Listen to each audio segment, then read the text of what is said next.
സ്വാദിഷ്ടമായ കോളിഫ്ലവർ മെഴുക്കുവരട്ടി തയ്യാറാക്കുന്ന വിധം കാണാം. അതിന് ചെറിയൊരു കോളിഫ്ലവർ അരിഞ്ഞ് ചൂടുവെള്ളത്തിൽ കഴുകിയെടുത്തതാണ്.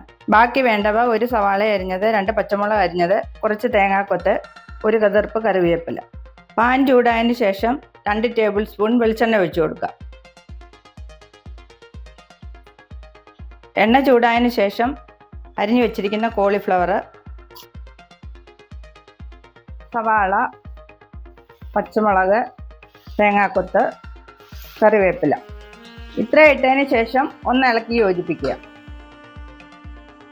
അതിനുശേഷം 1/2 ടീസ്പൂൺ മഞ്ഞൾപ്പൊടി, 1/2 ടീസ്പൂൺ ഗരം മസാല, 1/2 ടീസ്പൂൺ കുരുമുളക് പൊടി, 1 ടീസ്പൂൺ ഉപ്പ് എന്നിവ ചേർത്തതിന് ശേഷം നന്നായി ഇളക്കി യോജിപ്പിക്കുക. നന്നായി ഇളക്കി യോജിപ്പിച്ചതിന് ശേഷം 20 മിനിറ്റ് അടച്ചു വെച്ച് വേവിക്കുക. ഇടയ്ക്ക് തുറന്നൊന്ന് ഇളക്കി കൊടുക്കുക.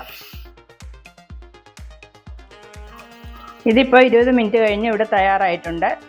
ഉപ്പ് നോക്കിയിട്ട് ആവശ്യമെങ്കിൽ ചേർക്കുക.